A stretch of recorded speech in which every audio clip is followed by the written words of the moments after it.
Hey everybody, welcome back to Owlboy. We're done with the floating continent, hooray! And it wasn't bad at all, honestly. It was quite an enjoyable level.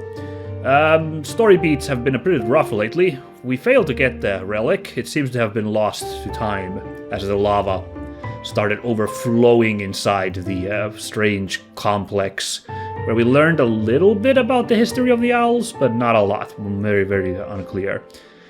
The spider dude, Twig, had a change of heart after being betrayed by the pirates and realizing that they're all kind of scumbags, so he actually saved Otus and crew as we tangled with the huge lava snake thing monster, which is over here, KO'd.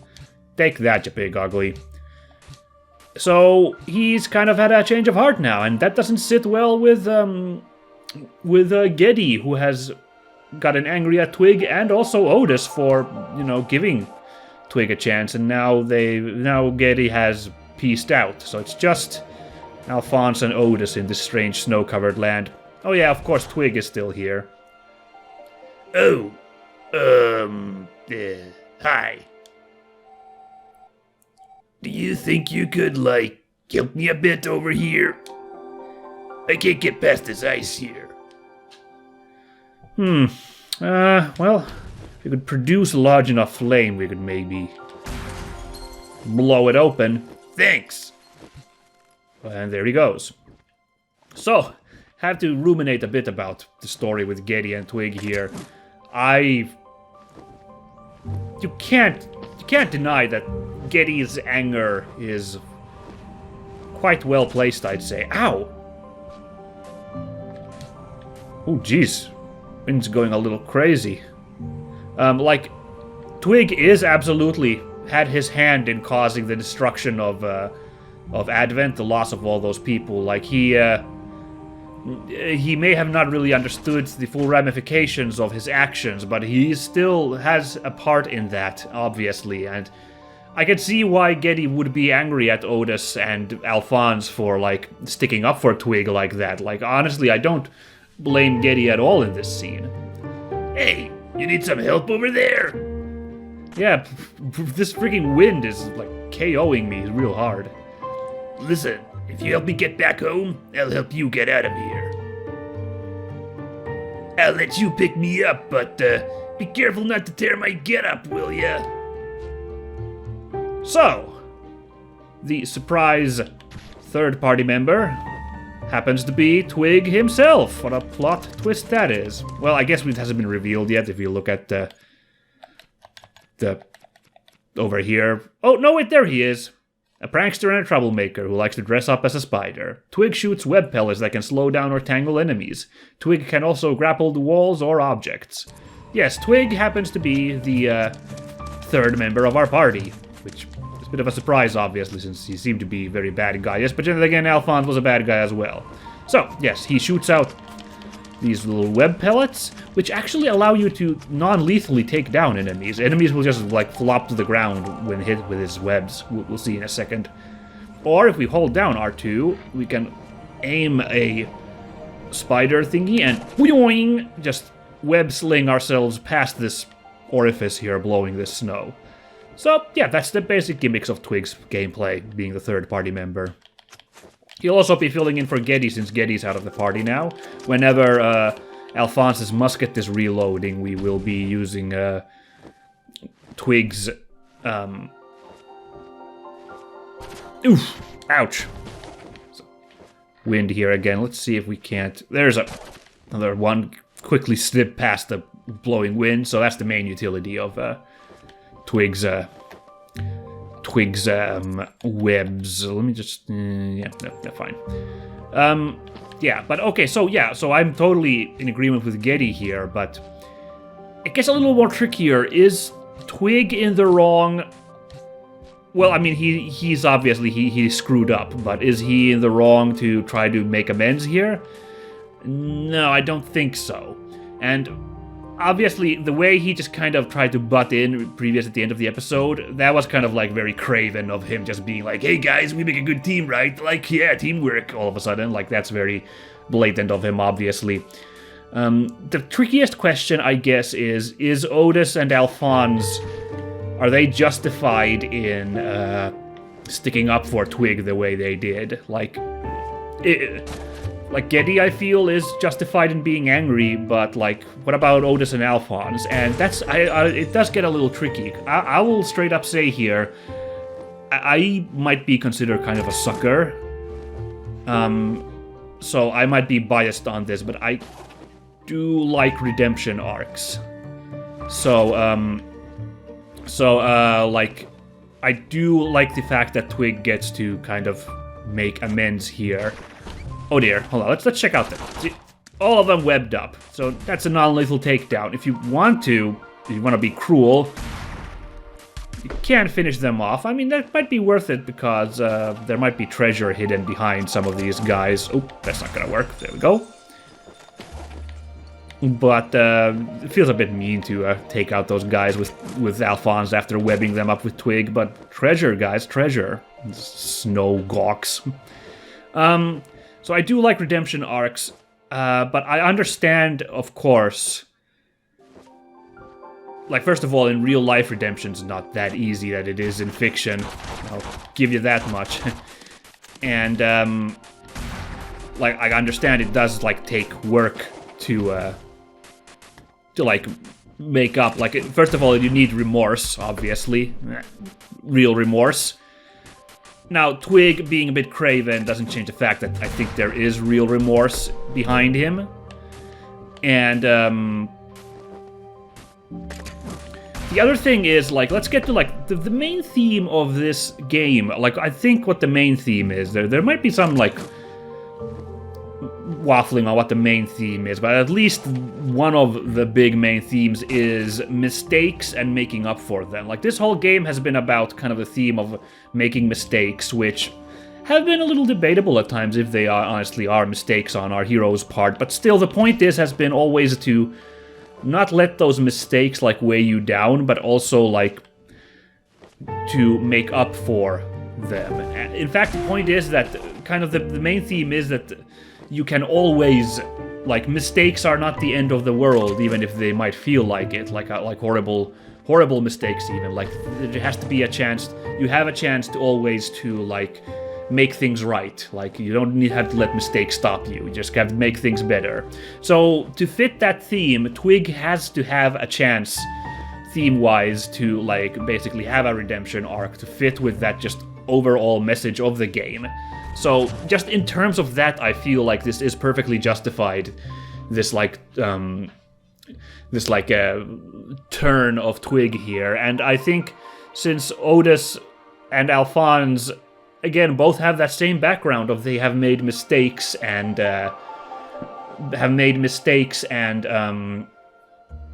have worked to, and are currently working to fix those, it's perfectly in character for them to then stick up for Twig, who wants to do the same.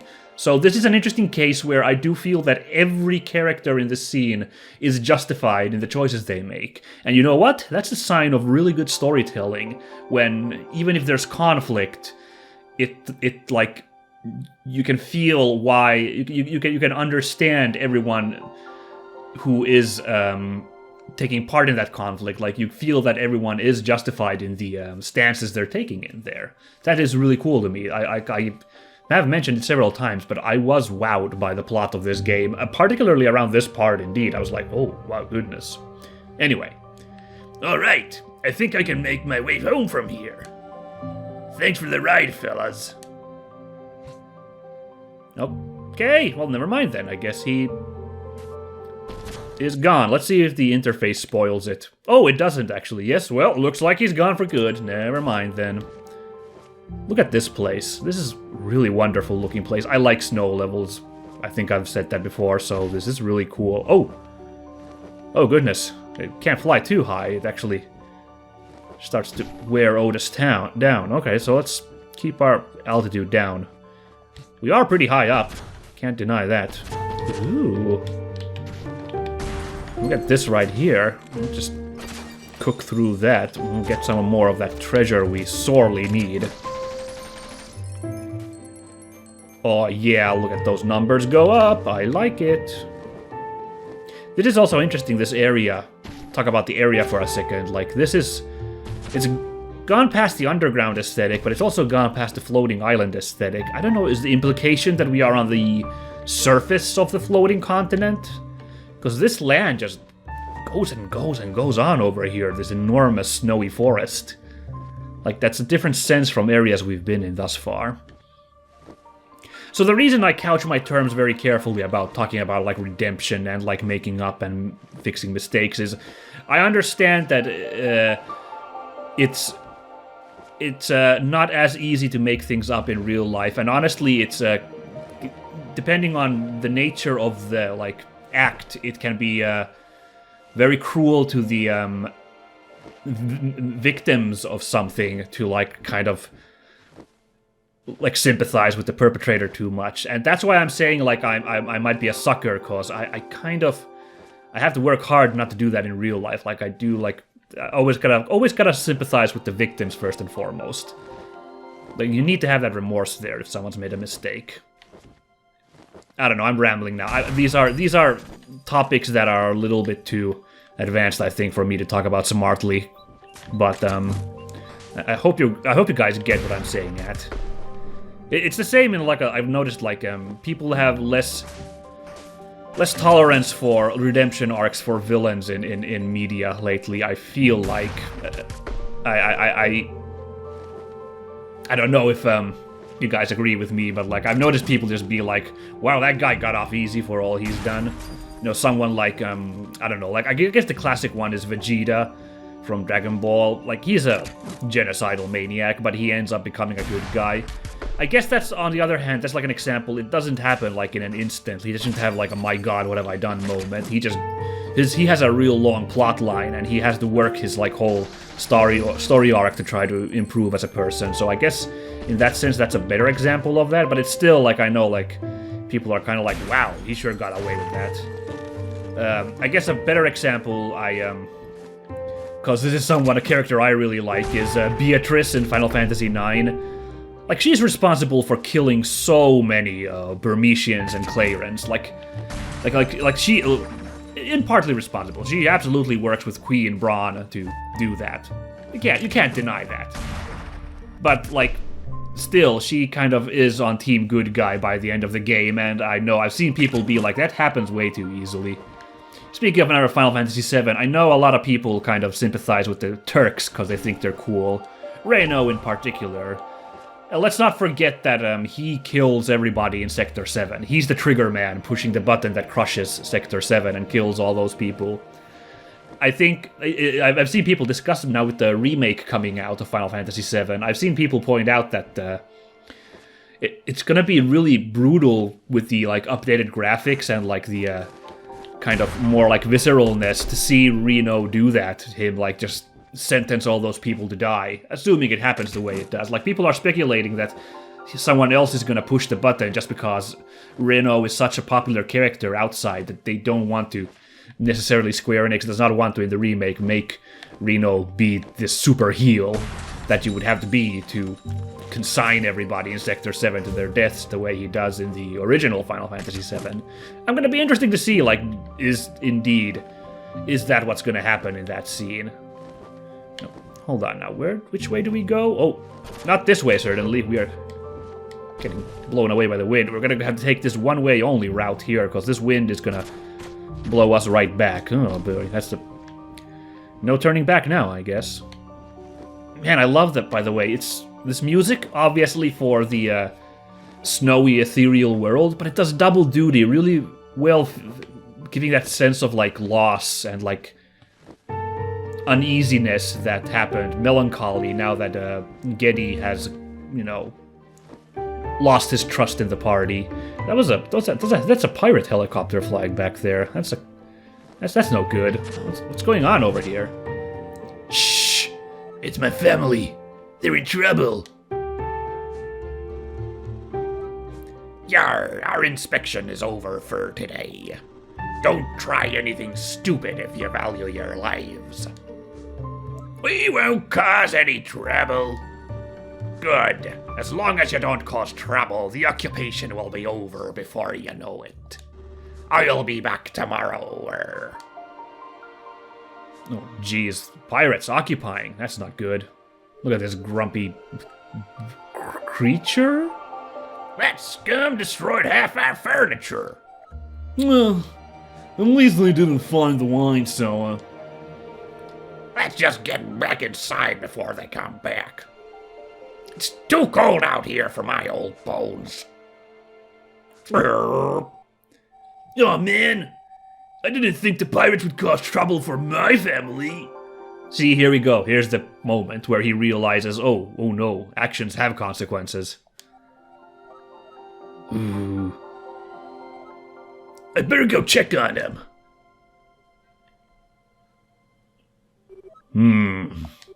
Why are there pirates around here? We should investigate this area, but I do not like this, Otus. If we proceed, we need to be very, very careful. I shall stay out of sight for now. Good point. Again, they might mistake you for one of these pirates and get all grumpy about it. Let's go see what's shaking down here. Yeah, I'll continue my thought later if I can, but yeah, I understand. Redemption isn't something that should come easy. That's why I'm saying that Geddy, I totally get that Geddy, the way he suffered due to Advent, like his anger at these events, absolutely justified. Hi, Pa. Hi, bro. I'm home. Twig? Is that you over there? So it is. And you brought home a friend. Oh, still hanging out with pirate friends then. Twig hasn't brought a pirate into the house now. This is Otus. He's an owl from Valley. I wanted to check to see if you're still pretending to be a spider, are you? You see, Otus from Valley, Twig here has always been a weirdo. Dressing up as a spider because it's cooler than being a stick bug. It is cooler. Enough, Twig. Get out of that costume and let's talk. So this is the big revelation, obviously, for Twig and his whole backstory. This is like sympathy for Twig, this episode. Pa, please. Not in front of my friend. Just do it, Twig.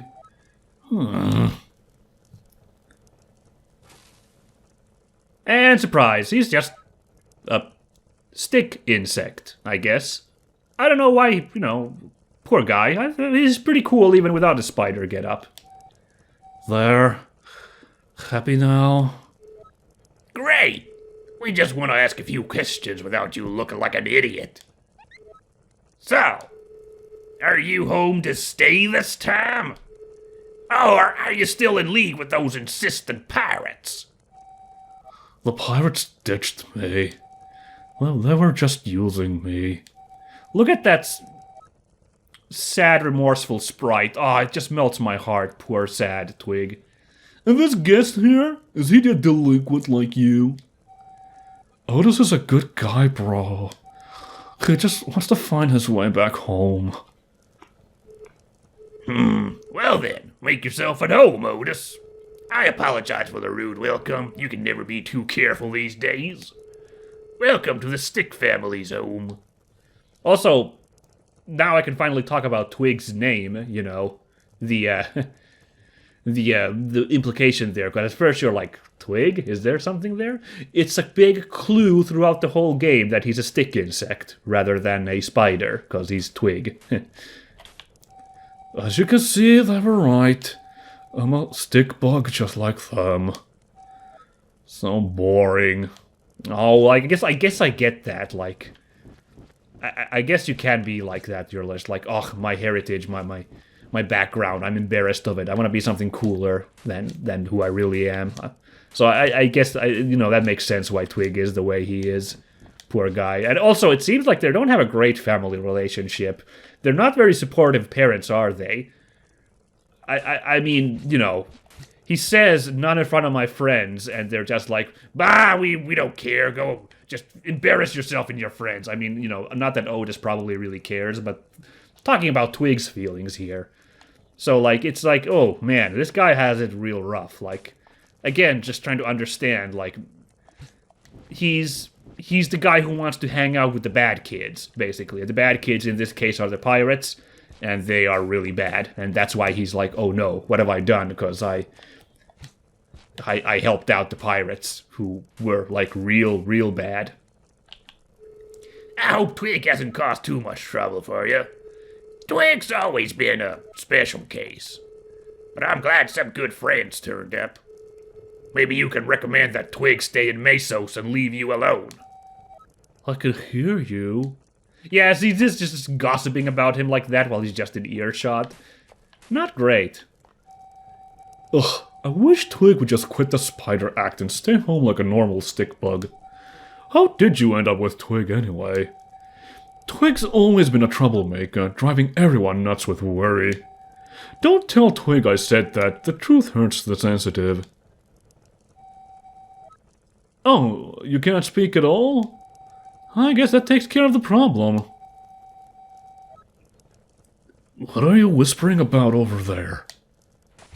Okay, so I guess that guy Twig's brother? Uncle? I don't know. At least was kind enough to not just gossip about Twig like that right in front of him. We might look up a class to you, but times in Mesos are tough. There used to be rolling green hills here. Now it's a frozen wasteland. All the more reason for Twig to stay at home and stop with the silly adventures. We could certainly use every helping hand we can get around here. Interesting, that's some background. There's explanation for that, actually. We will get to later on in the game. I don't think I heard that dialogue before, so I never connected two and two, but yeah. Frozen wasteland, huh? Oh, and try to tell Twig not to dress up in that silly costume. Not to sound old-fashioned, but it does shame our entire family. I could still hear you. At least I can be a spider when I'm not in here. I'm glad I can hang out with you guys. That way I don't have to be at home. Let me know when we're leaving so I can put on my suit again. Okay, this is Sadness House, so I think we're gonna run off now. Good talk, everybody. Hey, wait up! I'll come with you. Just, let me put my threads back on.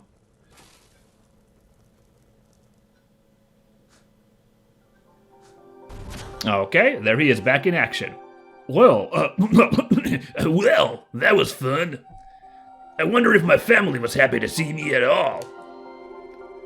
Surely they must have been somewhat worried. Especially when there seems to be pirates about. I doubt it. Every time I come home, they go on what a freak I am. Would you, mind if I hang out with you guys for a while? Until you find a way out of here? As it stands, Geddy has yet to return, and we could certainly use your unique abilities. What do you say, Otus? Oh yeah, see? Really? You'll let me join? Thank you! I'll help you in any way I can! Okay, so now we get confirmation for good. See, boink, there he is. New party member. Twig.